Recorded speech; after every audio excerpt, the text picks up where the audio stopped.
पूरे महाराष्ट्र में sir load shedding का एक दौर अभी शुरू होने वाला है, आज के अखबार में ऐसा दिया है।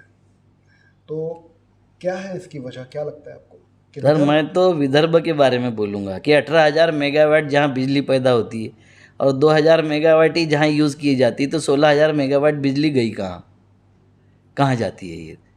और हमारे यहाँ बिजली क्यों कम किया गया है? जहाँ प्रोडक्शन ज़्यादा हो सकता है, वो चाहे चंद्रपुर हो, चाहे कोराडी हो, चाहे खापरखेड़ा हो, चाहे पारस हो, हर जगह प्रोडक्शन में कटौती क्यों की गई? क्यों की जाती है प्रोडक्शन में कटौती? कभी बोलते हैं कोयला, वो मंत्री, बिजली मंत्री, कि कोयला नहीं है, कभी बोलते हैं कुछ कारण है, कहीं मेंटेनेंस के कारण होते हैं। सवाल ये है कि भ्रष्टाचार कम करो उसमें। डिपार्टमेंट का भ्रष्टाचार, लीकेजेस, चोरियाँ, ये सब कम होनी चाहिए कि नहीं होनी चाहिए? वो नहीं करते। हम इसीलिए मांग रहे हैं ना विदर्भ सेपरेट, कि हमारी बिजली अय्याशी तुम्हारी चल रही है। बिजली कटौती गाँव में होगी, बिजली कटौती विदर्भ में होगी। क्या मुंबई में बिजली कटौती होगी? नहीं क्या होगी। पुणे में बिजली कटौती होगी? क्या नासिक में बिजली कटौती होगी? तो बिजली हम पैदा करेंगे, उसका पोल्यूशन हम झेलेंगे, हमारा पानी आप बर्बाद करोगे, सब कुछ बर्बाद करोगे, और बिजली ले जाके उनको दोगे और हमको कटौती का ये रखोगे, गाजर रखोगे। इसलिए हम चाहते हैं सेपरेट विदर्भ, क्योंकि 39 खनिज, बिजली का सरप्लस प्रोडक्शन, आपकी पूरी जितने जंगल हो गए महाराष्ट्र में, उससे 80% जंगल, ये सारा हमारे पास में है। हमारे पास सब कुछ होते हुए हमको कटौती क्यों भोगना पड़ रहा है? क्योंकि मिसमैनेजमेंट है महाराष्ट्र सरकार का, और महाराष्ट्र की व्यवस्था का मिसमैनेजमेंट है। जिस व्यवस्था ने 6,59,000 करोड़ रुपए का कर्जा महाराष्ट्र पे लाद दिया, जिससे 46,000 करोड़ रुपए का हम ब्याज दे रहे हैं, और जिसके कारण सारा विकास रुका हुआ है, सब कुछ रुका हुआ है। तो ऐसी मुंबई केंद्रित व्यवस्था को हम नकारते हैं, हम धिक्कारते हैं, और हम चाहते हैं कि हमारी बिजली हमारा रोजगार, हमारी बिजली हमारा पानी हमारा सिंचन, हमारा पानी हमारा खनिज, तो हमारे यहाँ प्रोडक्शन ये होना चाहिए। यहाँ का पलायन रुकना चाहिए, और ये बिजली कटौती जैसे जो मामले हैं वो वहाँ की करो बिजली कटौती, जहाँ बिजली पैदा नहीं होती। हमारे यहाँ बिजली कटौती का कोई काम नहीं है और नहीं करना चाहिए। नहीं तो इसका विदर्भवादी जितने संगठन हैं सब मिल के जवाब देंगे। 100 सालों से भी ज़्यादा का वक्त बीत गया सर कि विदर्भ अलग करके रहेंगे, लेकिन हो नहीं पाया अभी तक। क्या कारण है? एक जो जामवंतराव धोटे साहब थे, विदर्भवीर, उनके वक्त में एक आया था, मगर इंदिरा जी से समझौते में टेबल पर गवा दिया। फ्रंट पर लड़के उन्होंने लेने का जो काम किया था वो टेबल पर गवा दिया। और बाकी जितने नेता आए हैं वो तो ईफ एंड बट की भाषा बोलते हैं। तो नेताओं पे विश्वास नहीं रहा विदर्भ की जनता का। वो विश्वास जब तक निर्माण नहीं होता, जब तक जनता पूरी जुड़ती नहीं, और जनता जब तक नहीं जुड़ती, जब तक ये ऐसा ही चलेगा।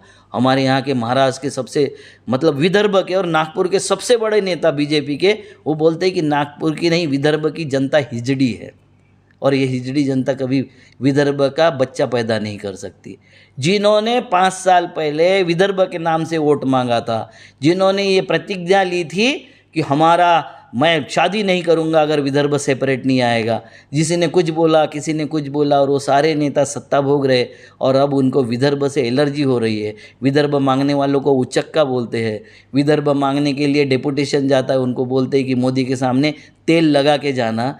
ऐसे नालायक लोगों को हमने नेता बना के रखा है विदर्भ में। ये 44 थे जब ये सत्ता में थे महाराष्ट्र में, अब ये 29 है, सत्ता से बाहर हो गए। अगले बार इनको शून्य पर लाना पड़ेगा, तो ही विदर्भ के बारे में सोचेंगे। विदर्भ की जनता पनिश नहीं करती। विदर्भ की जनता कभी देती है तो 11 कांग्रेस की देती है, कभी देती है तो 11 बीजेपी की देती है, एक पार्टी के इसमें देती है।